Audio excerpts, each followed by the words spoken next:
the Around the NFL podcast. Can't wait for the offseason. Halfway there. From the Chris Wessling podcast studio, it's Around the NFL. I am Dan Hanzus. I got heroes here. Gregg Rosenthal, Marc Sessler. All right, let's set the table here. Super Bowl set. Great. Chiefs, Eagles. But we still have like 2 weeks until the game. But we will fill 12 the days. time. We have a lot of shows, too. A lot of work. Work. 3 shows before we get to the Super Bowl, and then 3 shows before the actual Super Bowl in Arizona, and some hot guests coming up. Just a little tease. I have full confidence we can talk our way through every single show they have us do. We will find a way. Coming up later, the great Brian Baldinger will join us. Baldy, as he's known. Baldy was probably more unhappy than anyone else that the extra week was added to the season, pushing the Super Bowl back a week, which in essence pushes his ability to go wild in the offseason back a week. So we'll talk to him about that as well. I mean, that said, the one time we had him on during Super Bowl week, like an hour earlier, he was scuba diving in the waters off Miami. So he seems to find a way. He does find a way. And there's nobody better when talking about the game in the trenches than Baldy, a former offensive lineman himself, turned top-rate analyst. So we're going to kind of dig in a little bit on that element of Super Bowl 57. But before that, shall we hit the news? Let's go. Let's do some news. Fly, Eagles, fly on the road to victory. Fly, Eagles, fly. Score a touchdown, 1, 2, 3. Hit 'em low, Oh, no. hit 'em high, and watch those Eagles fly. Fly, Eagles, fly on the road to victory. Oh, no.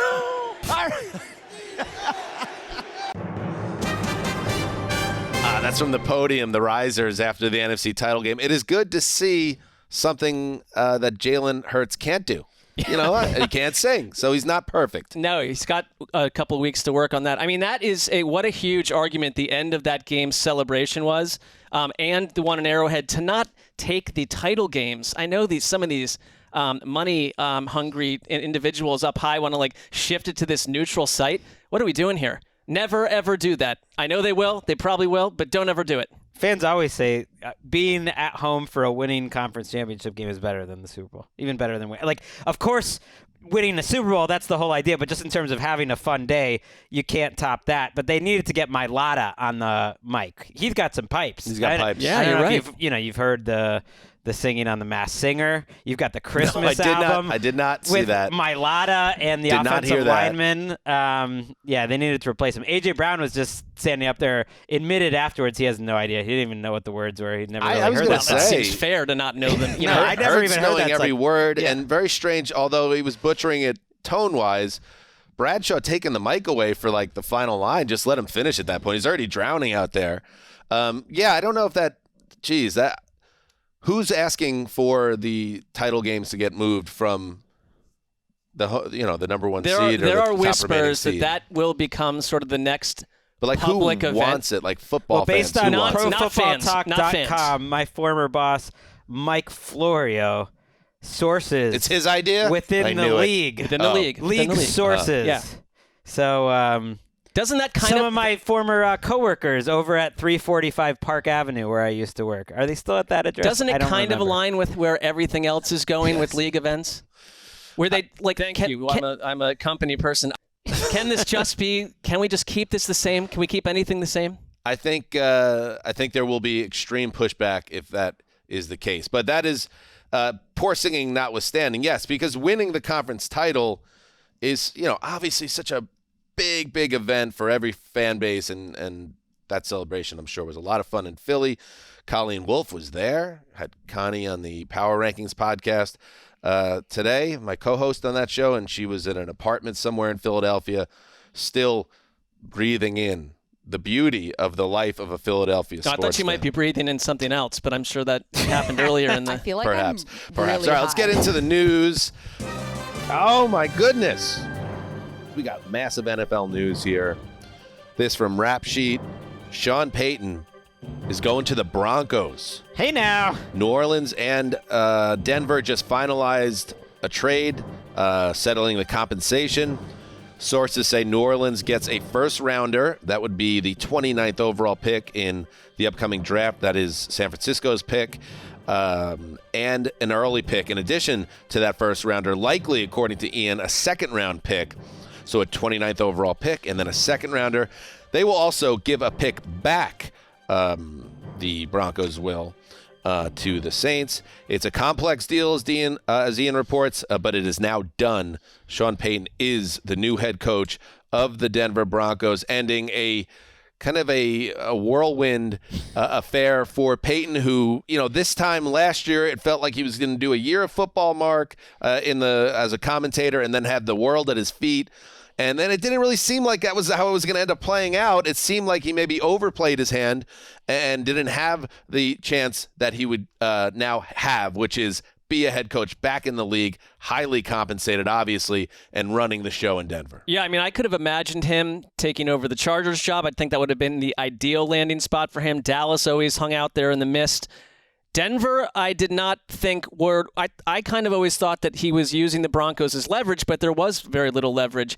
And you walk into, I think, a very challenging situation. There's kind of a glass half full, half empty, because the half full is they were such a disaster last year and so poorly organized under Nathaniel Hackett, and the quarterback was such a failure that you almost can't do worse on the offensive side of the ball. And maybe if Russell Wilson, a year into this and under Sean Payton, turns the corner and he's not the guy that he was last year, I have suspicions around that, that's for sure, then suddenly Sean Payton looks like the genius everyone says he is. But it's a complex job because I'm fully convinced that Russell Wilson will never be the old Russell Wilson, and everything on that offense and everything they're built around and his deal and all that other stuff centers around Russell Wilson. And I mean, I know there's ways you can get out of that contract at some point, but can Sean Payton overcome all that? Gregg, as a Broncos fan, not that you're a Broncos fan, but you're thinking, though, like, man, things could not have gone worse in year one with Russell Wilson, and you could point to a lot of reasons why, but you can't avoid that Wilson played poorly. Going into year two, which is an emergency situation in terms of them figuring out whether he's their guy, you got to be at least feeling good that you have Sean Payton now in the building, and now you're going to know for sure. There won't be any unsaid questions after this year about Wilson and his future in Denver. Right. Sean Payton is the man in Denver now. Russell Wilson is not. It's just the quarterback. If I had to guess, extremely early, I would put Russell Wilson's chances of being on this team in 2 years at like less than 50-50. But I am certain Sean Payton's going to be there in a couple of years. The way his contract, Russell Wilson's, is structured, I don't think they'll try to get out of it right now, although I personally think that wouldn't be that crazy. I think it's possible. They'll give it 1 year with Sean Payton, and you got to love it if you're a Broncos fan, because I've had issues with how Sean Payton's manipulated the media, and he's friends with everyone, and there's different sources talking to this guy, and it almost looked like you mentioned, he wasn't going to get a job in this cycle. I mean, don't forget, the Broncos ownership was in Michigan last weekend, by all accounts, begging Jim Harbaugh, trying to get him to take that job. Dan Quinn pulled out and was reported to be one of their top choices. Maybe it was two sides that didn't quite have a perfect landing spot, and they, went back to each other. And Walmart's got long money, and that's who owns the Broncos right now. And one thing we kept hearing from the Sean Payton sources was that he wanted a lot of money and he wanted a lot of power. So they have a GM there in George Payton, but Sean Payton's the guy who's running every aspect of this organization, and he was good at it in New Orleans. I get on him for the media stuff, but man, he can manage an offense, and he can manage like every aspect of the organization, from the front office to the coaching staff to everything. He's going to have to hire coaches a little last minute here, but I mean, Broncos fans have to be excited. It's Payton and Payton. It might just be Payton at some point. Yeah, and, we're going to get to DeMeco Ryans in a second here, but I want to mention that, Ryans, the reporting is out there that he kind of let Denver know that wasn't where he wanted to be. And right, he's they wanted him too. In Houston, and Dan Quinn, a guy that really had put himself in a good position to get a head coach job, He didn't want to go to Denver. And it makes sense because you don't want to be a head coach that goes to the Broncos after what happened last year with the quarterback and end up getting fired after a year because Russell Wilson doesn't get better and you kind of get baby with the bathwater right out of Denver and you don't feel you get a fair shot. That is not going to happen with Sean Payton for the reasons, Greg, you just said. Sean Payton was going to go somewhere where he would be the grand poobah, and that's what he is in Denver. And no matter what happens with Russell Wilson now, Payton will get a long run to try to turn this organization around. I think it's kind of for everything that's gone wrong for Denver, I think it's a slam dunk hire for them, and it puts them back on the road to getting back in the right direction here. I mean, they've been dealing with one of the worst sort of optics PR snafus of any team over the last, since September.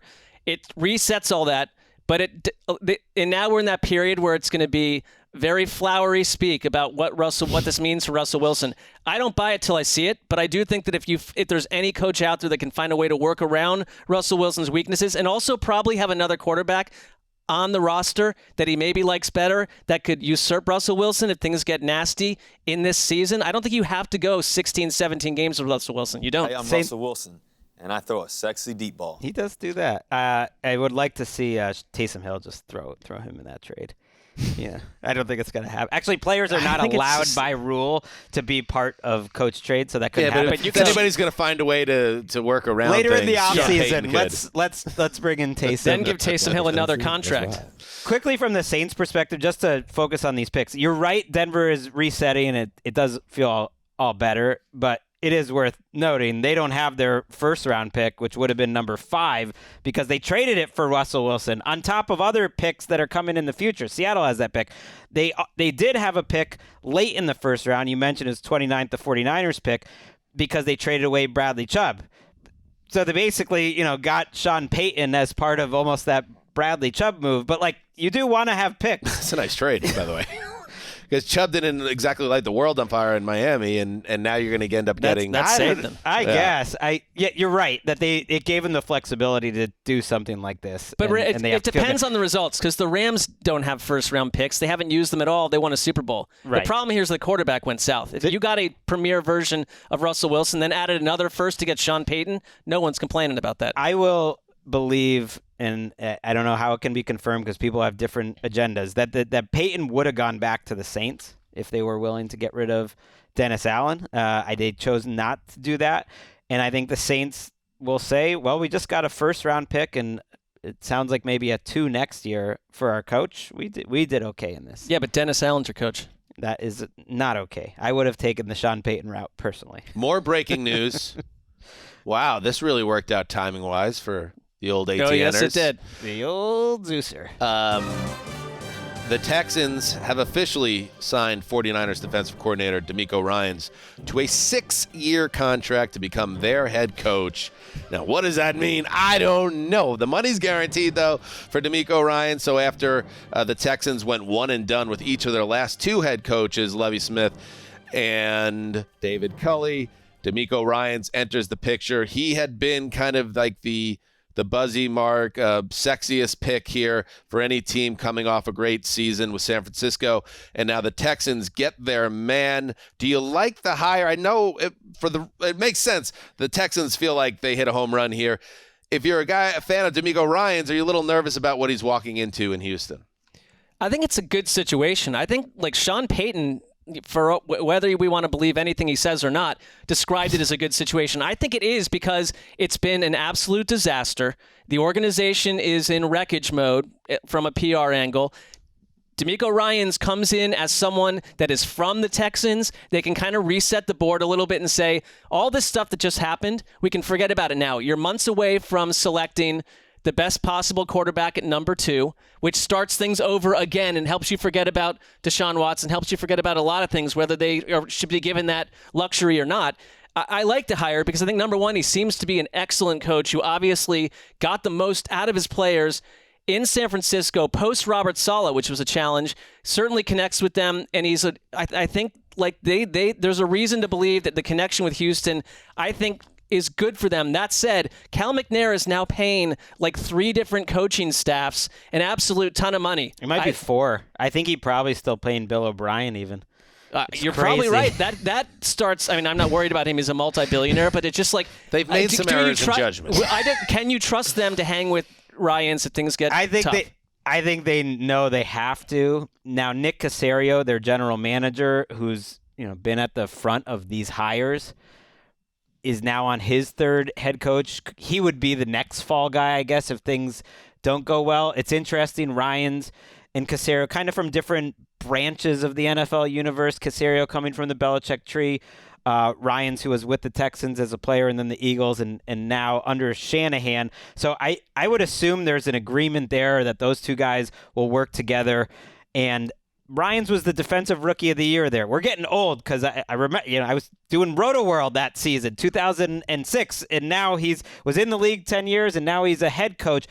He knows the McNairs. Like, he knows them personally. He was as well respected as anyone in that franchise for the time he was there. So I think that's what makes it a great move for him, for the Texans, and made it make sense more than if he didn't have a history there. But that's the team that drafted him. I mean, that's the team he grew up playing, with J.J. Watt. And we've heard that his wife, and a lot of people love Houston, by the way. Like, people just like players love Houston, coaches love Houston. Great culture. Like, it sounds like his family liked the idea of going back to Houston. I'm just saying, if you took a poll of the players in the league, maybe the coaches too, former players, what city in the United States that has an NFL team would I most want to live in?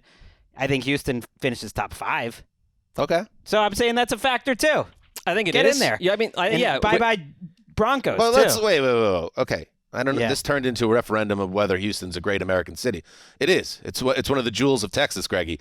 But the organization where that's representing Houston has not been one that anyone would refer to as a great, stable place for a head coach to go. Times are maybe different. They have draft picks. It's a new horizon here. I would guess the way the NFL typically works with head coaches, they wouldn't dare, I don't think, go one and done unless something really crazy happened here. He'll probably be on the more typical model for someone that inherits a mess, which is you get like 3 years. You get, and you got to get a team to the playoffs by that third year, or they probably are going to take a real long, hard look.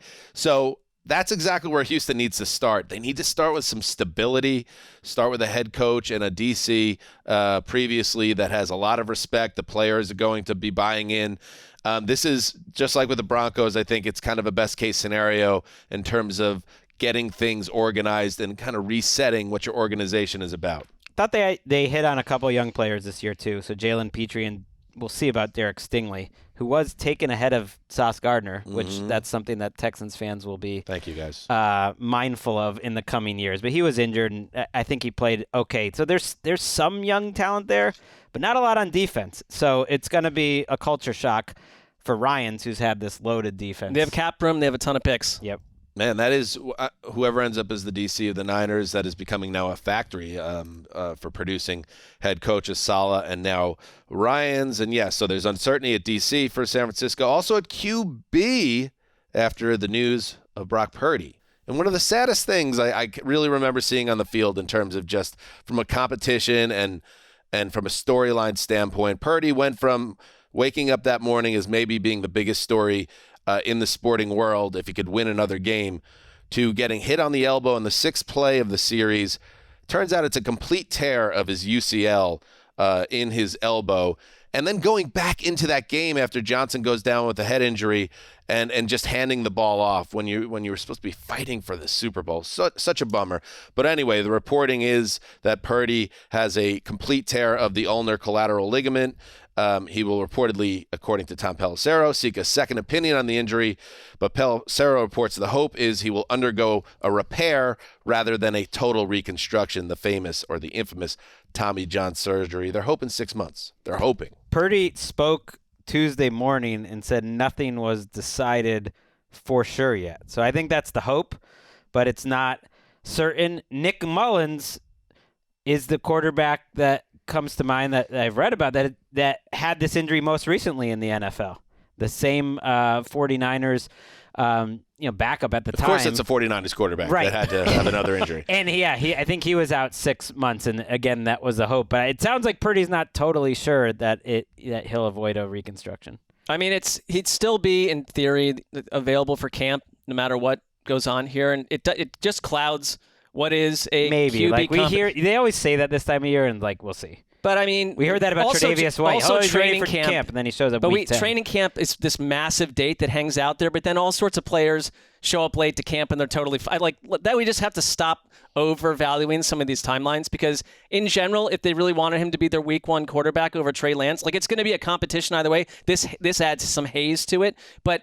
He knows the offense. He knows Shanahan. He knows all the players on the team, and he'd be ready by week 1. I de-emphasize the chaos surrounding Brock Purdy's timeline.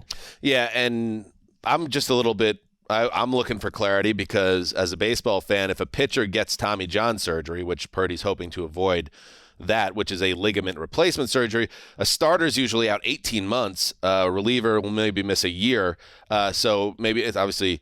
Football is a completely different sport. It's a good thing he's not on the Yankees. Baseball. Well, yeah, we dodged a bullet there with Brock Purdy.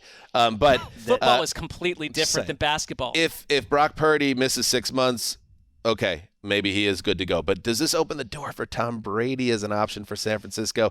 Trey Lance, who knows what the Trey Lance situation is at this point? Jimmy G, I think, is finally out the door, and now Purdy's a big question mark. And by the way, Purdy wasn't a toolsy player to start with, and now elbow injury, you wonder how that affects his ability to drive the ball downfield, especially year 1 out of the surgery like this. I'm not sure I can stomach the Tom Brady to the Niners scenario. you love the Niners too much for that? No, I just think that you don't want it. I think you have 2 quarterbacks. What would you stomach for Tom Brady? Where would I mind him going? I could stomach almost that. The Niners thing to me is not attractive. It would ruin the purity of your Niners love. I just think that you don't. Trey Lance has had one of the most if you look at what happened to Carson Wentz in Philadelphia, everyone's making it's so bad that Nick Foles took over. If you're Carson Wentz, you had your legacy stolen away during an MVP season. Trey Lance has been through this season after season. So if his third year begins with we've taken Tom Brady, then get Trey Lance out of there and let him play somewhere else. I think if Brady went, Trey Lance would be gone.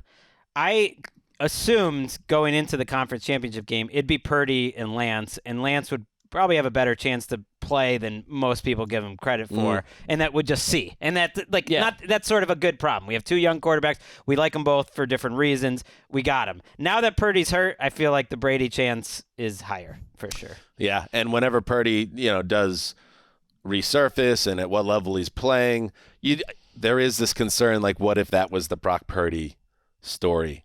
I hope it's not. I hope he has a lot more in front of him, but it's obviously disappointing for the kid. Yes. I just want to acknowledge quickly that Marc jumped on the Niners bandwagon and immediately disaster struck. The curse of Marc is alive. Honestly, I largely just ignore Twitter entirely at this point, but when I do log on, I see these tweets. I have been pro Shanahan and pro Niners for years. Yeah, that's fair. I didn't declare he liked them all season. I would say the Colts or your team's situation, the Titans. Yeah, I apologize, but how is anyone in your Titans fandom head this much? It's no one controls what happened. They created their own misfortune and total darkness. I did not. Your retort, Justin? I have nothing. All right. It's your team didn't even know. I'm glad he apologized. That at least he acknowledges some amount of responsibility there. Huh. I don't acknowledge any responsibility at all. It's just I want to just move on with it. Just out of curiosity, unrelated to this conversation, who are you picking for the Super Bowl? Well, they asked me today to already make my pick, and I don't think I at this point, a showman would not say today. Right. I don't want to know. Yep. We're going to save for the preview show next week. I picked one of these teams to make the Super Bowl. Okay. And if you want to go back and research that's where I'm leaning. Not you per se, but someone else if they have a lot of time in their hands. I'm leaning there, but I'm not sure. Okay. Not entirely sure yet. It's kind of like a black cat, a ladder. The black cat's going underneath the ladder. A mirror falls off the wall and shatters. Whoever's connected, maybe not the best news. But we move on. But first, let's take a quick break. Without further ado, here is the top 5 cities that players want to play in. Okay. And wait. this is correct. No, By the way, I'm this is an opinion. I'm gonna decide if this is true or not. Okay. Here we go. Number 5, Houston. So you did crack the top 5, just barely. Number 4, Vegas. And by the way, a big part of this, no income tax. Those are 2 states right off the bat, no income tax. 3, Los Angeles. It's a great place to live for a pro athlete. Maybe taxes too high. Keep an eye on that. Build your other brands. Number 2, Atlanta. Players want to be in Atlanta. And number 1, another income tax-free haven, and also a great place to live. Colleen?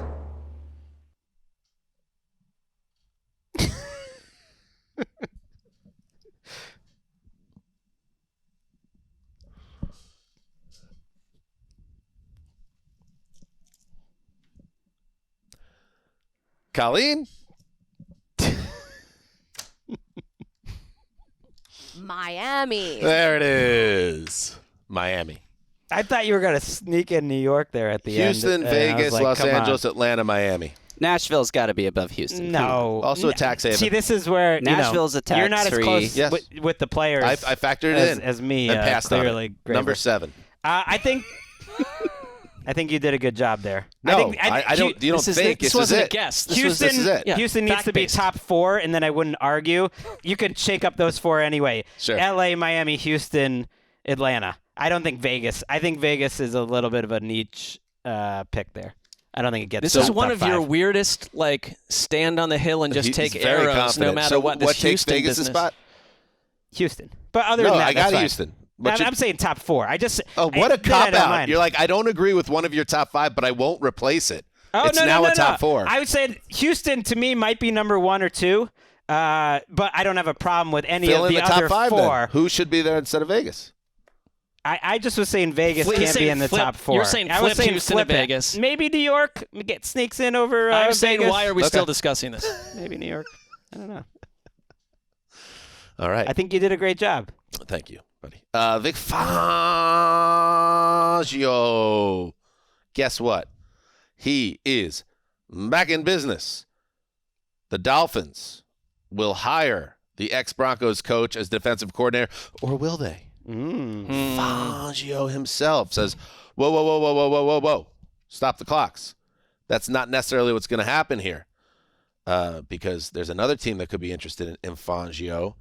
Ian Rappaport was on, who had the NFL Network had the original reporting on this, was on Pat McAfee today, I believe, and said, although the Niners are in the mix with the ties to Kyle Shanahan, ultimately this he thinks this will end with Fangio going to Miami. But as of right now, it remains open. There's the update on Fangio. I mean, Tom Pelissero, the Pellraiser, Classic. previously announced that the deal with Miami would Previously be on Pellraiser. on that episode the highest. Would make him the highest paid defensive coordinator. So I mean, I think money might ultimately just do this. Who? But Who would be the highest paid? Fangio to go to Miami. He loves Kyle Shanahan, though. The Niners, their DC is out the door. So I think that's where this all shifted. Yeah, they don't have a natural replacement on the roster. They've done a great job, developing coaches, but they've lost so many now in a short span. Like Fangio seems so older. Seems old, but he's like much younger than Bill Belichick and Andy Reid old. and Carroll. Sorry, you Vic. think of him as this cranky old guy, but Well, he was cranky. yeah.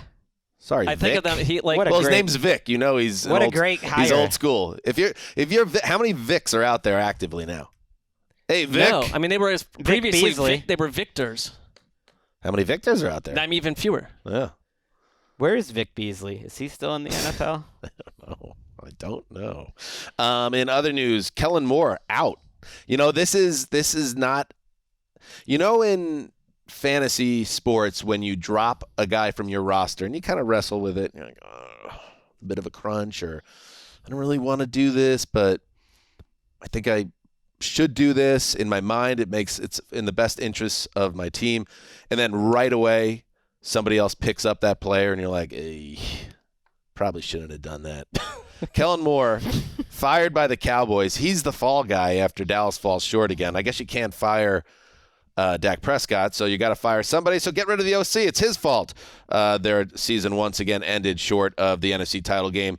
And almost immediately you blink and Kellen Moore is hired by the Los Angeles Chargers. And the one other kind of note to the story, Mark, not only is Moore out of Dallas and immediately in L.A., upgrading that situation for the Chargers, it is Zaddy himself, Mike McCarthy, who is taking over play calling duties for the Cowboys. Cue the laughter and the snickering from the cognoscente. I don't think we need to laugh at Mike McCarthy calling plays, but I do think a layer's removed from. There it is. Listen to Twitter. They are laughing. I mean, you have fewer and fewer guys to blame. Dan Quinn's defense wasn't. Dan Quinn's sticking around, by the way, because I think Dan Quinn's thinking, if things go south here, I've been nothing but Dan here. Wynn. I'll be Dan Quinn, the head coach, by November, because the next fall guy is Mike McCarthy. I think the fact that Moore was hired immediately to go pair with Justin Herbert, which I like, tells me all I need to know. This doesn't make a whole lot of sense to me. I know their offense was a little up and down this season, but they were top 5 over the past 4 years under Moore in EPA. I mean, they've been a highly productive offense. Have we pointed to it? I think it's 2 seasons in a row where you were undone by the Niners, and it's been a bad look, a bad exit 2 times. Who was asking for Kellen Moore to be fired 10 days ago after they thrashed the Buccaneers and Dak Prescott looked like the best quarterback around? Nobody. It's just totally reactive. And there were whispers. Albert Breer told Dan Patrick that Moore and McCarthy were not necessarily getting along very well at the end. And so maybe it just the relationship broke down. Right. They probably have different philosophies. Moore was there a long time. I mean, Moore was Dak's former teammate. So you could almost understand a little bit of a power struggle there that like Moore is getting what his offense wants to be done. As a Justin Herbert, fan, I didn't know how to feel about this because people are all over the place with Moore. I mean, they did really struggle down the stretch last year, and they do a lot of stuff, but did they have an identity? But some people think it's McCarthy and Moore clashing, that it wasn't one guy's system, so maybe better to have a divorce. McCarthy made this move quite a few times in Green Bay. It was like he would call plays and then he would back off, and he would call plays and he would back off, depending on what was happening. So I think it's McCarthy thinking, if I'm going to go down, I'm going to do it my way. There you go. That's the Zaddy move. There you go. Classic Zaddy move. And finally in the news. Until Zaddy doesn't have a job. Oh, wait, I do have Wait, Marc was talking over Marc there. This has become utterly I don't see him as a Zaddy on any level. Finally in the news, the NFL salary cap will continue to climb in 2023. Rap sheet in the Pell Raiser. This week on Pell Does Raiser. he know that that's his nickname? That's a great great nickname, I don't know by if the I've way. ever even really talked to Tom. I got to be honest with you. Yeah. He doesn't seem to know. We've heard nothing. Have you? How many conversations you've had with the Pell Raiser? I believe one. Gregg? I mean, a handful, not many. I used to know Tom a little bit when he was at USA Today. Right. How about that? And he was at PFT. You were very close with him back No, but I spoke with him. The Pell Raiser reported with Ian that the league informed teams Monday that the salary cap in 2023 will be a record $224.8 million per club. That's a $16.6 million leap for each club from the $208.2 million cap hit of 2022. This connects to new media deals, the addition of 17th game, and other increased profits. And it's continued to go up that way and continue an upward climb. I'm wondering if, like, for instance, Gregg, real quick here, like, what is the percentage of teams that didn't meet the salary cap and spent under the salary cap in 2022?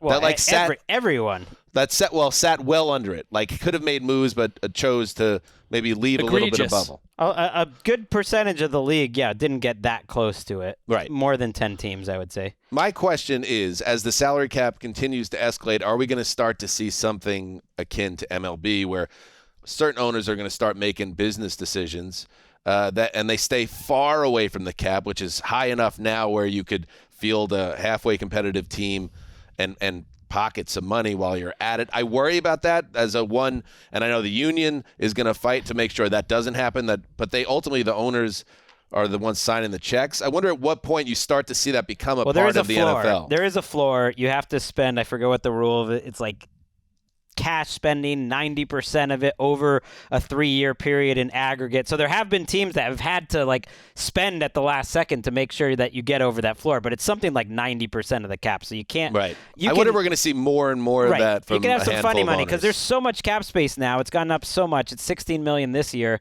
raised, and it's like 30 over the last 3.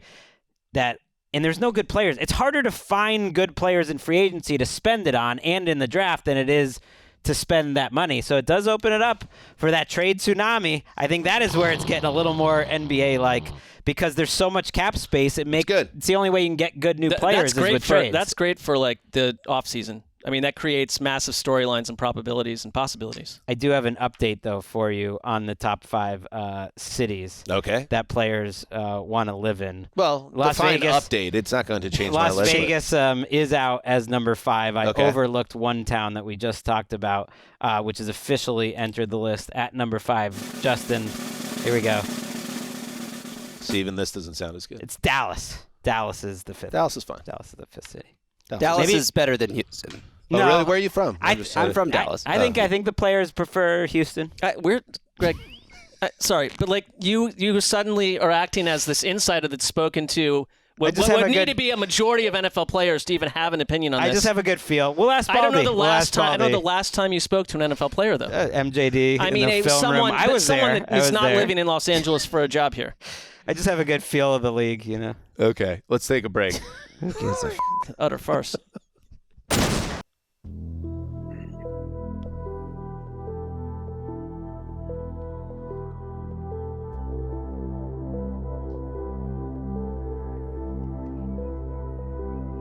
Welcome back. Our guest is a longtime favorite of ATN, but let's be honest, he's kind of everybody's favorite, and that's a credit to the man, the myth, the legend, and also we're very lucky to have him because he's always in hot demand. He is Brian Baldinger, also known as Baldy. What's up, buddy? Well, hello, guys. How are you? How's everything going? We're good. Can you settle something here? Well, I like the look today, Baldy. You look straight out of like an 80s action movie. Yeah, well, I mean, I did NFL now, and it was just time to put the stuff away. Now I'm ready to run. Right. I'm thinking of like Baldy's like an action figure who has like 7 or 8 kind of scenarios. Right. I like that. I'm thinking like Predator with Schwarzenegger, you being like one of his dudes with like Jesse the Body Ventura. I get the vibe. I like both those guys. Yeah, hyper masculine.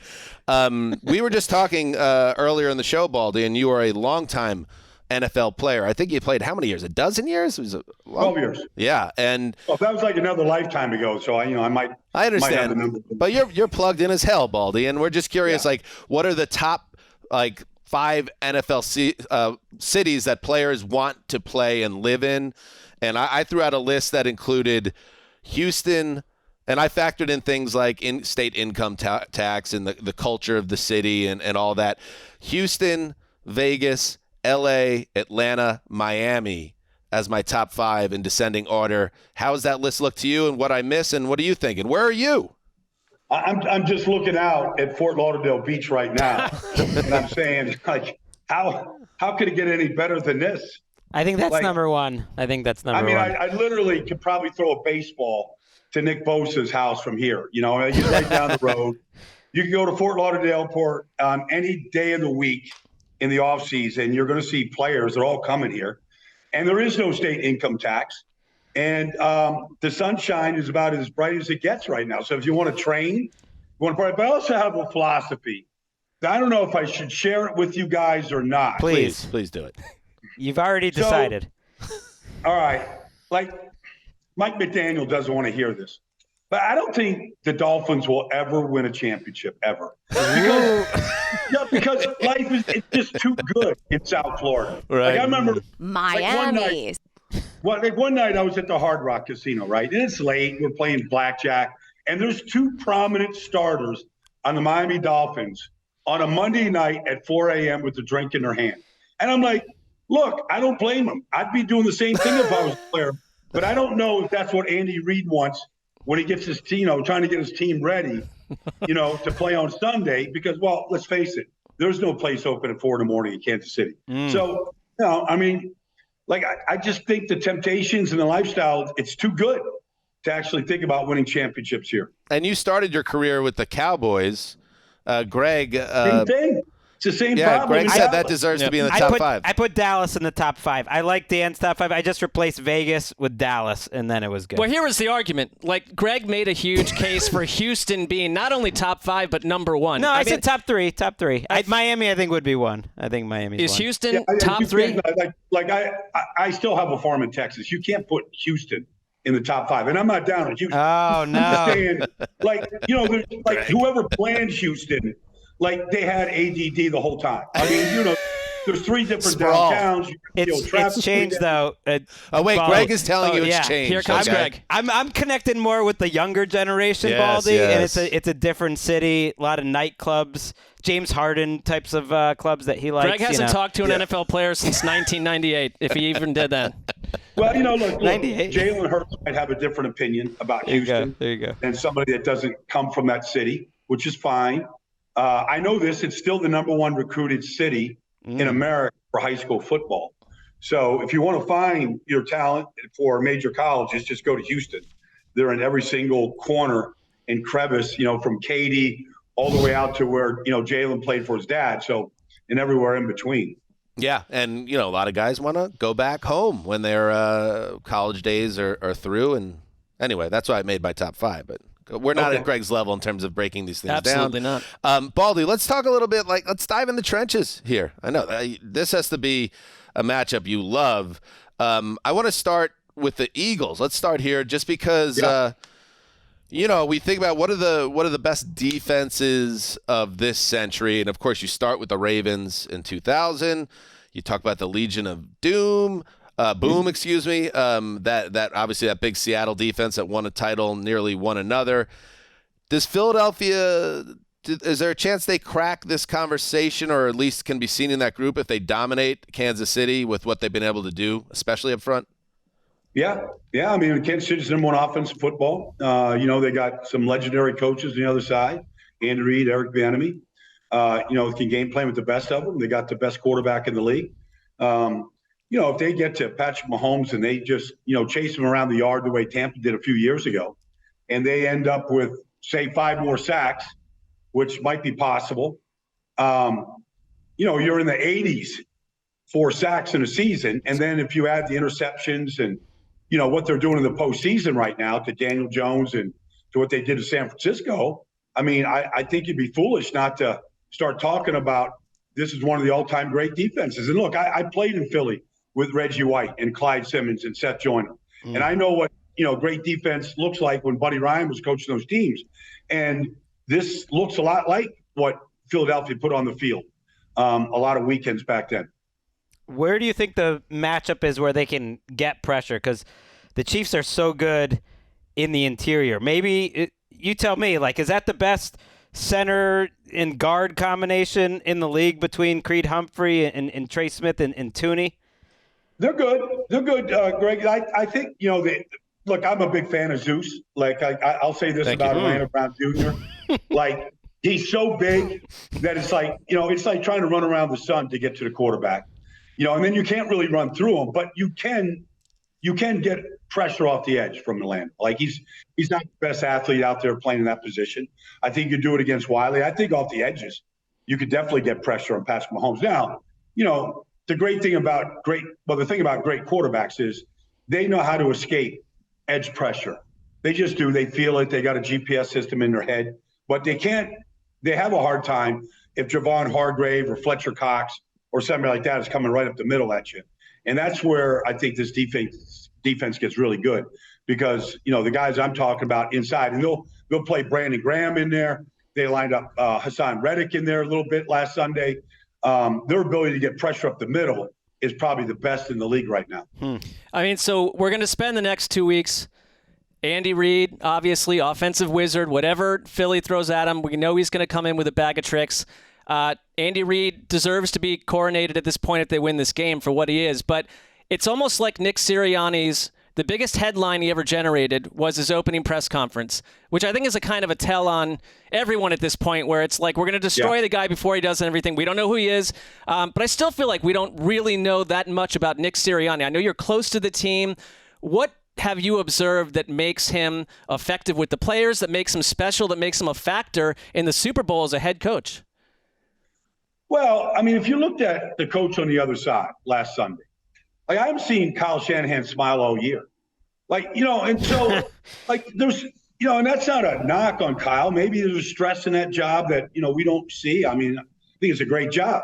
But Nick Sirianni's, that guy's having a ball. He's got his kids up at the podium after the thing. Like, his ability just watch him in practice, just mingle with the players, shoot the breeze with them, whether it's on the stretch line, in the weight room, after practice, you name it. The guy just knows how to, like, really build one-on-one relationships.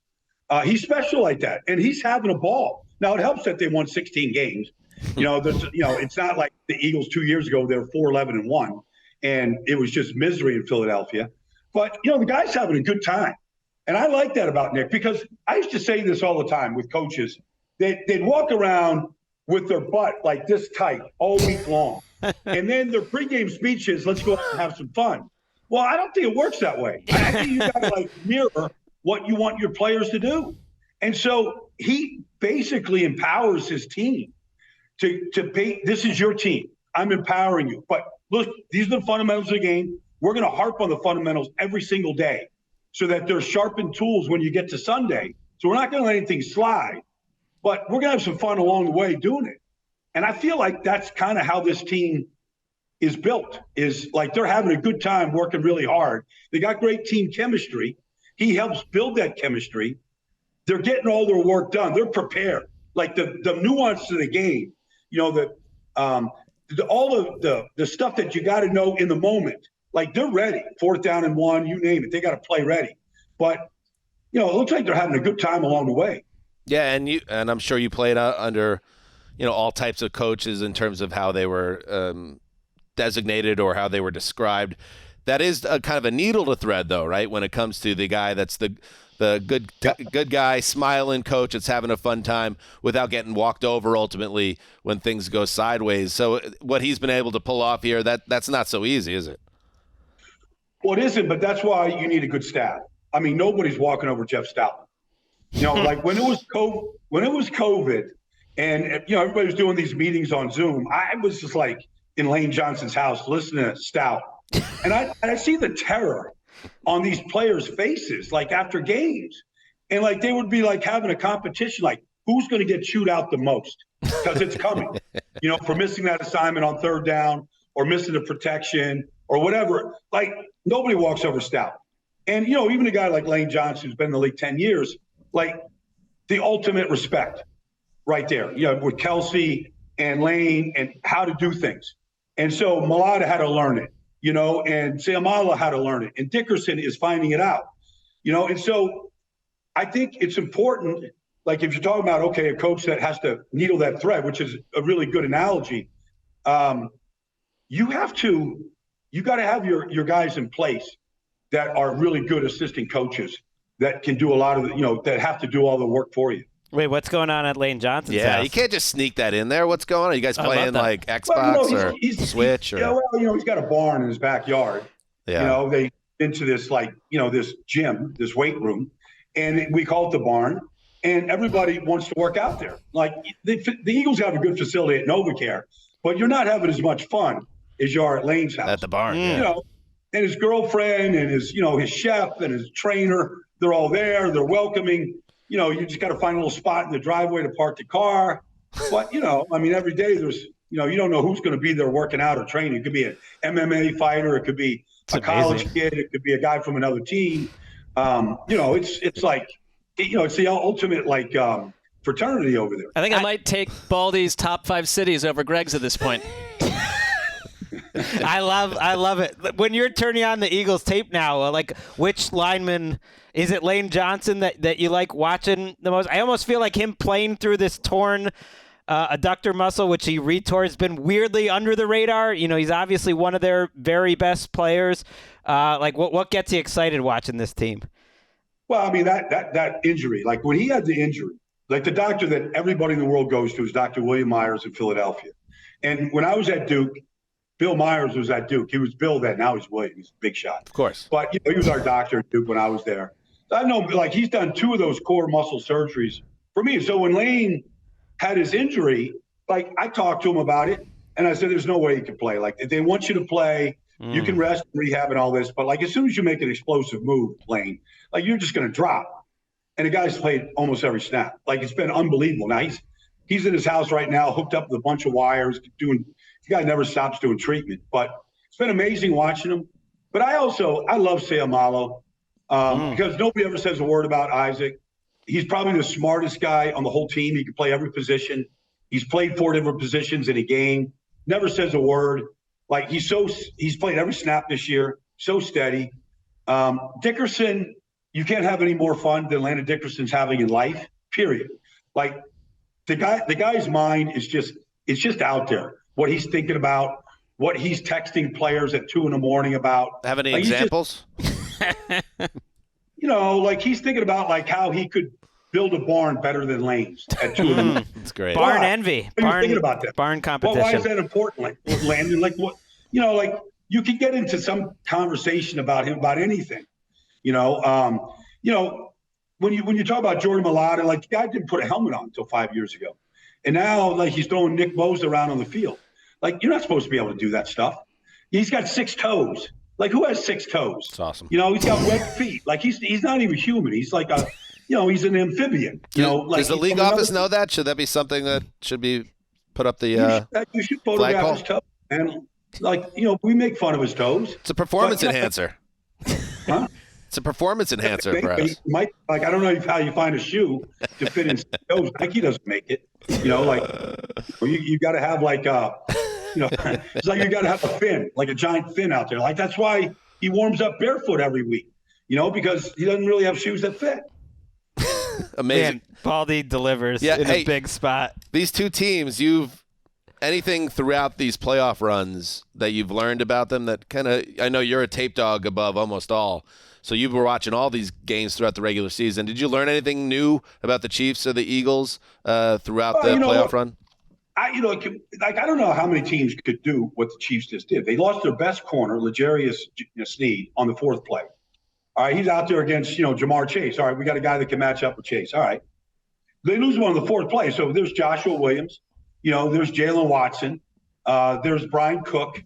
There's, Trent McDuffie. You got 4 rookies playing in the secondary. 4.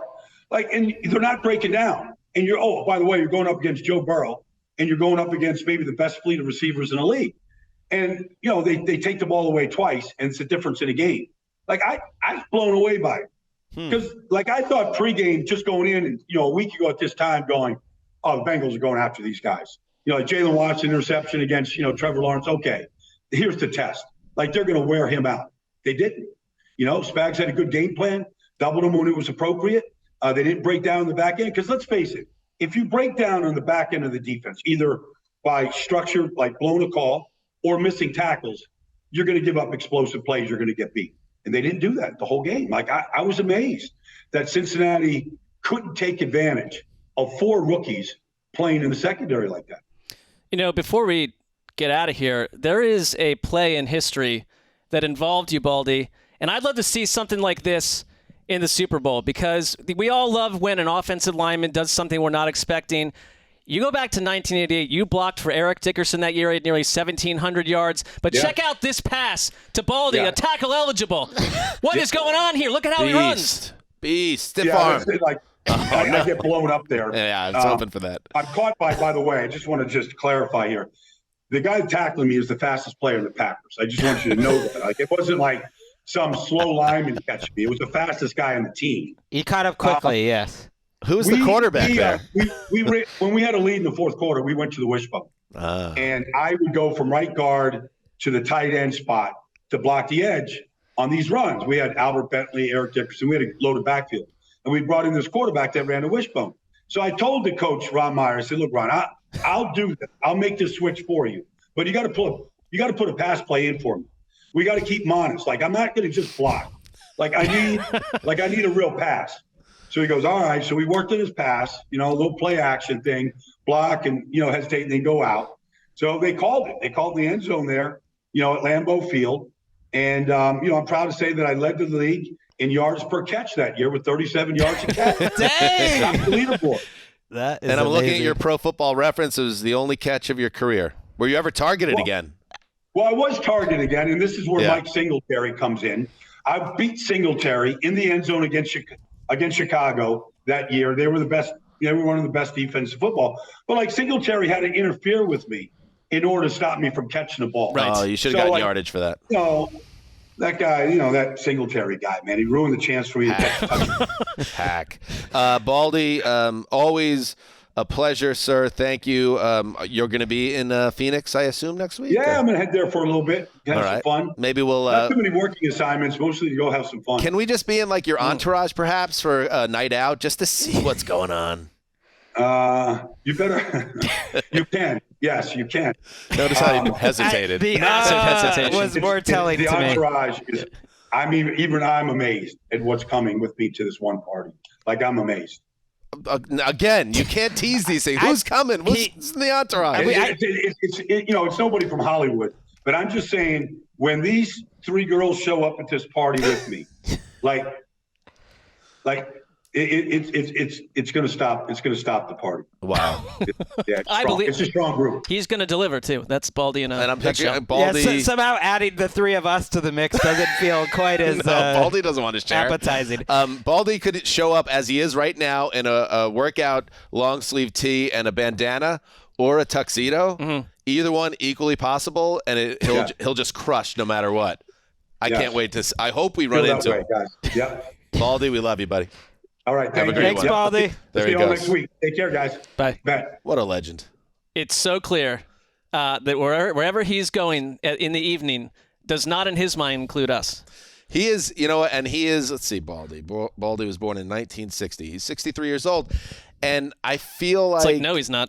Yeah, I feel like as a man 20 some odd years his junior, that's best case scenario. Like, what could you be if you were born in 1960? What is the best version of a man, Baldy? Yeah, I think am I coming on too strong? No, I think I don't care. He's created his own life and lifestyle, though. I think he's done it in a way like downstairs in the locker room. They have our names on lockers, and it's all our full names. It just says Baldy's bio. Like it just we all know he's operating a little differently. All right, that was good too. That was interesting to hear Baldy's take on it. And He had like 15 valuable nugs there. Always. And it is interesting when you look at the great defenses. Am I missing one in these past 20 plus years? Obviously Ravens, Seattle. Do you want to say maybe the Denver defense? Denver, I think certainly. that second Super Bowl Denver defense. I think you have to say pass rush. Yes. Defense, part of it is just the opponents they've played. Like their numbers defensively aren't quite as overwhelming because in theory you can run on them, and they haven't played a lot of high-powered ones. But now they get the ultimate test. It's great. It's going to be. I think I'll watch the game. That's what I'm trying to say. One more. I missed this note, but we are very plugged in, obviously, on the Pro Bowl, and they made a big addition to the Pro Bowl roster. You guys aware of this? Yeah. Tyler Huntley. He threw 2 touchdowns this year. He has been added to the Pro Bowl roster. And he's a fourth alternate. He replaces Josh Allen. I just want to say, again, nobody asks us anything. We can help. We can help the direction. We want the Pro Bowl to be successful in this new iteration. We didn't have to fill that spot. We could have just kept it vacant and pivoted off that because I don't think it helps Huntley or the Pro Bowl itself ultimately. No, it's it becomes a talking point where it stands out, and we're used to Pro Bowl alternates all over the map. Like Mahomes, Super Bowl bound, so he's not going. Allen, Herbert, Lamar Jackson, and Tua all bowed out due to injury related. Burrow just was like, I don't want to go. And Burrow doesn't want to go. So the only I was like, wait a minute, there's still got to be a bunch more than Huntley, but It's Derek Carr, and the Raiders put out a bizarre tweet celebrating with an exclamation point. Derek Carr is going to the Pro Bowl, right? The next guy's Trevor Lawrence. That makes sense. Yeah. But then if you go beyond the list, I would argue that they who's should. next? Like, I would have said this, like Ryan Tannehill, who absolutely, if he wanted to go, like would be my next guy. Kenny Pickett after that. I'd put Jacoby Brissett over him. I had Jacoby Brissett over Huntley, absolutely. Well, this made news even when it first came up that he was the fourth alternate because that was public information. People were like, well, how could that be?